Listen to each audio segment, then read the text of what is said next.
Let me see. There it is. We're live. Hello, everyone. Welcome to another edition of the No Decaf Podcast. We are joined today, and I'm going to get his name right. It's Jakub You can do it. Özkardes-Cheung. Yeah. Right? Yes, There it is. okay. There it is. Good Let's job. go. So, Jakub, where are you from? Where are you located at? So I am living together with my wife and my son in Hamburg, in Germany. Wow. All right. So across the pond a little bit.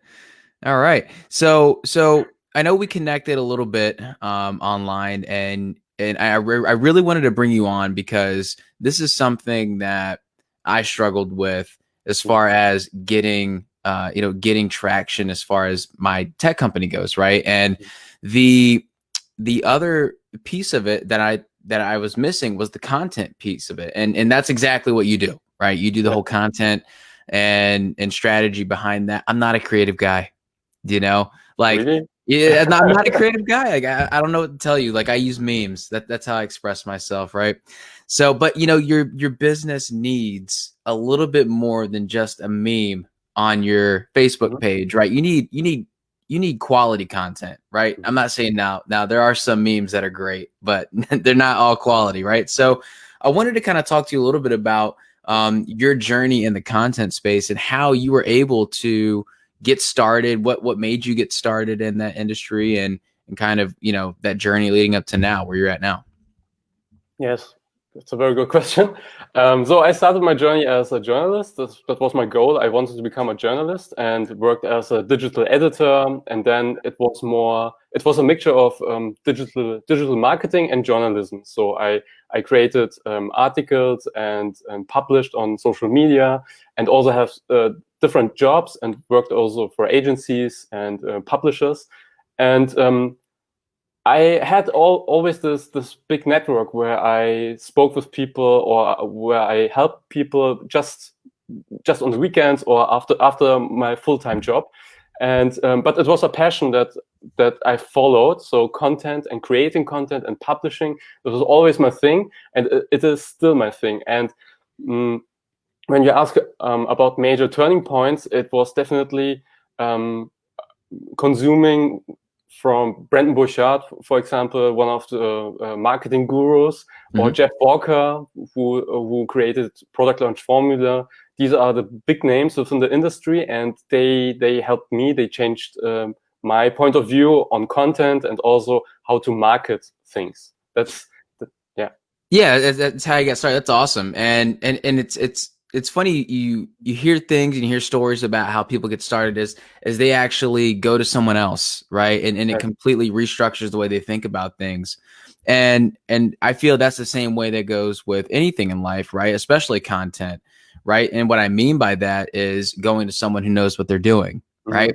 So why would you say, like, because our audience right now is basically technical founders, right? People who are interested in starting their company. Maybe they've started their company, maybe they've been in it a while, and maybe content's something that they've thought of, but they haven't really put too much thought or effort behind it, when it's honestly extremely important, especially from a branding perspective. So why is it so important? And can you give us a little bit of insight on kind of why you think it's important, one, and two, why you think someone should get started today versus 10 years from now? Yes, very good question. So the main thing is we are within a pandemic. Okay, there's COVID-19, and businesses are dying. So if you have customer out there, and if you want to survive and create long-term revenue, you have to create content. That's a fact, because people out there, they don't know, will they survive? Will their job be in 2 months? Can they pay their rent? So they're very conservative when it comes to buying things at the moment currently. So there's this statistic about how many touch points you need online in order to create a sales. So the old number is around 6 or 7 touch points. So this means one touch point is, for example, one positive social media post, or another one is a newsletter that you create and that you send, or a good video that gives value. So this number 6 or 7 touch points is the old one. So through Corona, it increased to around 17 touch points. So you have to, you have to create good value in video or in audio format, like in podcast, or you write things about your products or your services in order to help other people. And in my opinion, you have to do it more than 6 months ago. Sure. Yeah. I mean, you should have started 6 months ago, right? Yeah. And to really capitalize on. And it's funny you mentioned that, because when most people think, especially from being in sales, when most people think of a touch point, they think of a phone call, they think of a email, they think of a text message, they think of something else other than writing a blog post or putting a blog post in there or something like that. So what is different from, aside from the obvious of a text message is a text message and a blog is a blog, but what is relevant to keeping that blog or writing that blog versus just sending a text message? Like, why can't someone just say, well, if I'm going to do a touch point, I'd rather it be directly to someone versus, writing a blog post or having someone do it for them. Like, why would that be relevant?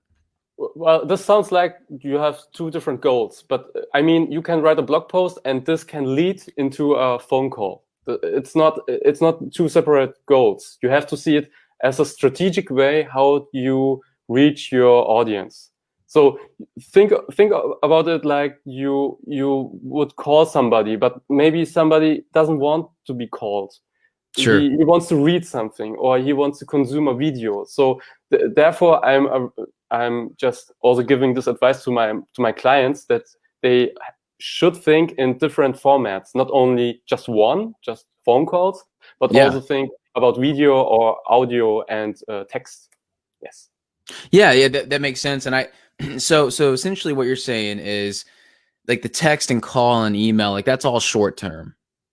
And the content that you create on the blog post or the article, that's more long term. That's more building brand versus building, that short term, increase in revenue, which you need both, right? And I think that's the point is you need to do more than just, the basics, because there's going to be companies out there that are going to be doing more than just the basics, and they're going to be taking over.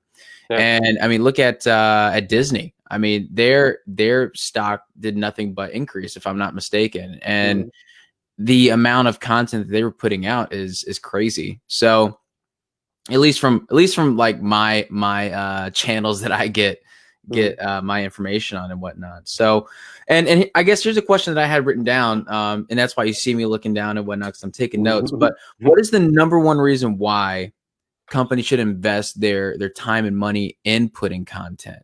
I mean, I know we kind of touched on it a little bit, but I feel this is a bigger topic than just a little bit of what we touched on. So if a company wants to create digital revenue, so it doesn't matter if you create physical products or not, or just have a consulting business. Sure.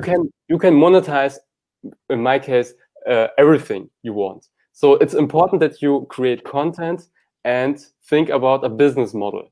So that's the number thing that you have to focus on, because otherwise you will be out of business.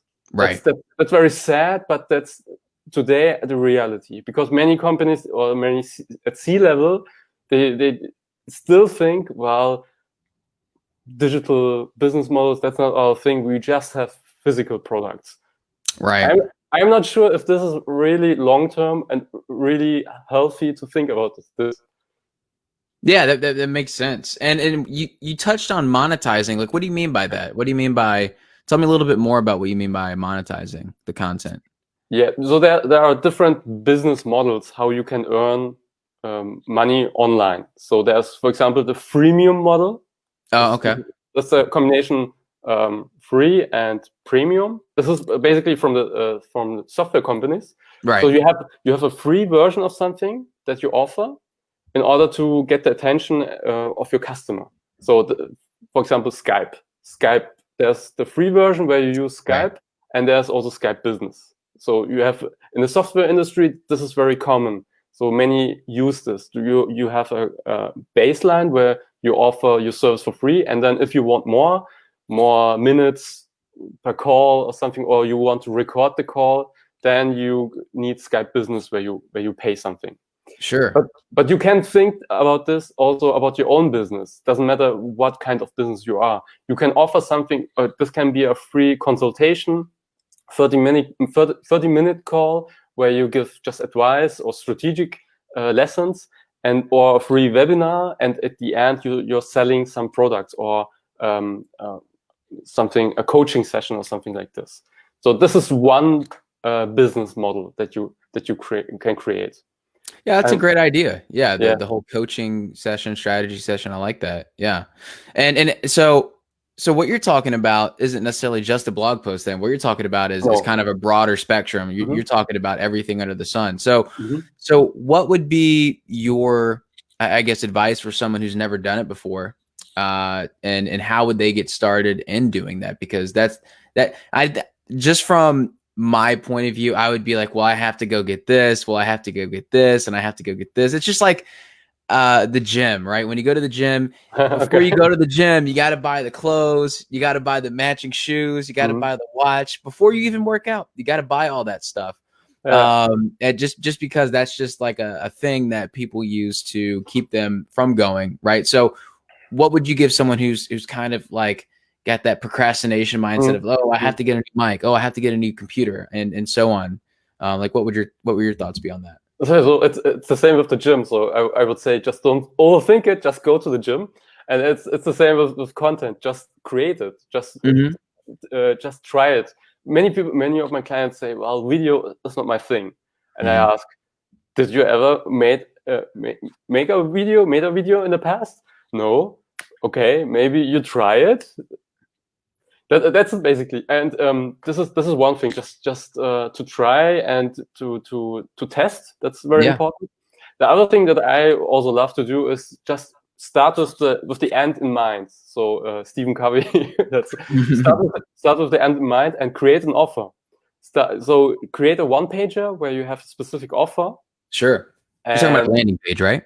Yeah, basically landing page where you can also accept money. That's also very important. Yeah. If you want to create, that's also a no-brainer. But oftentimes, many companies don't think about this. Can you accept money online? Well, yeah, why not? Why not? Yeah. Yeah, maybe it would be a good idea. Yes. So, create an offer and also accept money, and then just test it if this is working. So these two things, just start creating content and use it. And start create an offer for a coaching session where you teach for 60 minutes, for example. Yeah, I like that. And maybe you could put your offer around that free offer, kind of like what you mentioned Skype does it. So for example, if you have the consulting business and you say, hey, I'm going to provide 30 minutes of consulting on like a general topic, but if you want to get consulting on this topic, then it's going to be $20 more or $30 more, and have an upsell, have a downsell about all that stuff. But it should be a match. So if you are coaching about a topic and then giving products about another whole thing, it doesn't make sense. Okay, it has to be a match. That's important. Yeah, they have to coincide with one another. Yeah. So for example, if you're going to be doing content, if your landing page is going to be about I don't know, yoga, it doesn't make sense to do it about flying airplanes. It's completely different. And so, I mean, I think that kind of segues into my next question that I have written down is, what are some really big mistakes that other, small, medium-sized enterprises, small, medium-sized businesses, what are some things that they've made that you've seen from your clients and your past experience, and how can they avoid and correct those? So one thing is they don't create content. So that's really, because there are a lot of reasons. It must be perfect. I don't have a camera, or a lot of reasons. Okay, but they don't create it, and that's the most important thing, that you just hit the record button. That's it basically. So they don't create content. That's one thing. Another thing is they don't have a content goal. So like creating goals for your personal life, you also need goals for your content strategy. So what is the outcome that you want to produce? Just creating a podcast each week is not for me enough to create a business model. Right. So if you think, okay, I'm starting now my podcast, and every week I have an interview, and in 4 months I want to monetize my podcast through advertising, or I want to promote my own products. Right. This is a more tangible content goal that you're following. So always create content goals that you're following through. That's number 2. And number 3 is there's no business model. So they are not thinking about how to monetize the content. Oftentimes they just create really good value, and it helps also a lot of people, but there's no opt-in for a white paper. You can't subscribe for a newsletter, or they're just giving away and accepting. They following, so to say, hope marketing. They are hoping that people are coming back to you. But yeah, we call it over here smoking the hopium. What again? Smoke? What? Smoking, the opium, the drug. Well, they call it hopium. Okay. Oh, okay. Got anyway, it. Yeah, that's something I heard the other day, and I thought it was pretty funny. But to your point, like, so most people don't have a revenue model, or they don't have a way to generate. They're just giving away. They have the mindset of build it and they will come, and that doesn't happen. Right. I mean, it's a nice thought to have, but that comes with content, right? You can't just build a company. You can have the best idea. You can have the best value out there. But if you have no way of monetizing it, to your point, you don't have anything. And all you're going to do is just be like a free place to give away business. Right. So, and I know you said that there's different ways of monetizing that, but I think having a way to take payment online, there's a little bit more to it than that. And monetization doesn't necessarily mean taking money online at that particular moment with that person on that page. It could be a newsletter, and you could start monetizing it that way. So I think the final point that I want to ask you about is, what are some different ways, just off the top of your head, that you think someone could monetize it, and give, like, I guess, examples on that? So one great way is a subscription model. So if you're a thought leader, like I'm following a lot Brandon Burchard, and he, for example, he has this what's it called, high performance monthly live session or something. So like a group, like a group, but you have you pay a monthly fee, like you're going to the gym, or it's also called it's a little bit also like Netflix. So you're paying something, and you can consume as much as you want.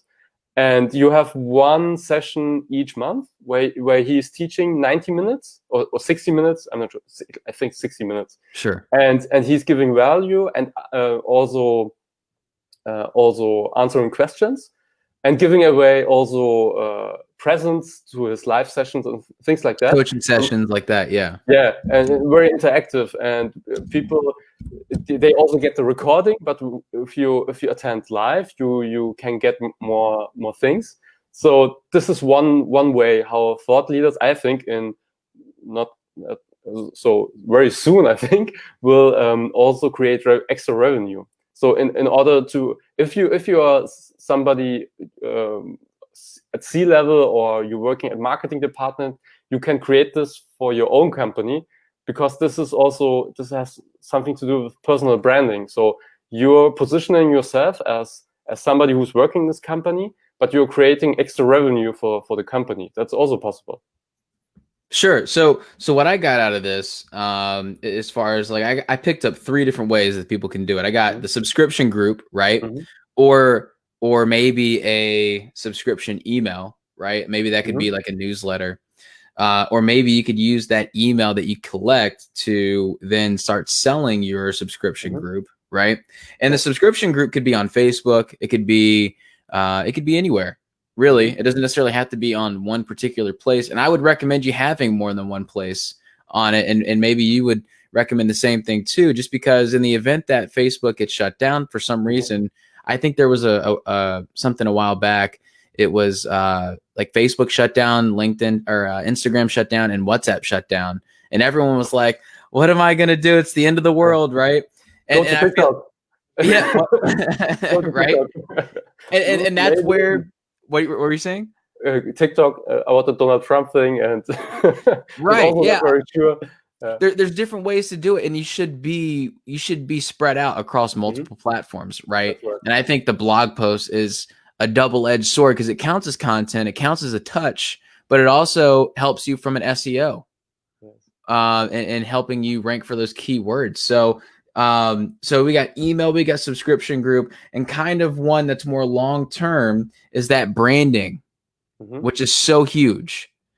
And and when most people think of, well, what's branding, right? And it's a very like fluid concept because it's like ever changing. But this is the way I look at it. There's a lot of companies out there that make shoes, but there's a reason why people choose, Nike or Adidas, or as some countries call it, Adidas. So there's like different brands that people follow, people choose for a reason, right? And what is that reason? And that reason is their brand. So and you can reverse engineer that however you'd like to figure out, oh, well, now I get it. Now I understand. Well, I got to do this in order to get to that point. And I think what you offer is so huge. And I recommend everyone going to Jakob's Facebook page, facebook.com/content marketing mastery, and really take a look at what he's got to do. And do you have something? I know you said you wanted to offer something to our audience, Yes. that you wanted to do. So go ahead and tell us about it. Yes, I want to offer a content consultation. So I want to help one client to increase their sales for their products, for the digital products, or their services. So I want to give detailed feedback about what to change on the website. So first of all, I got the link of the website and the social media links. I will check everything. I will read everything, and then I will give 90 minutes consultation on what to change in order to increase your sales. That's what I'm going to do basically. So this is a very exclusive offer where I just want to help one client, and I'm also testing this. Yeah, there you go. You're testing things, right? For sure. Well, I appreciate you coming on the podcast, and I look forward to having you on in the future. And again, for anyone who's out there who needs content, who has some trouble with it, reach out to him now. You can also reach him at facebook.com/content marketing mastery. Other than that, thank you for joining us on the No Decaf podcast, and I'll see you on the next episode. Thank you for the invitation. Thank you.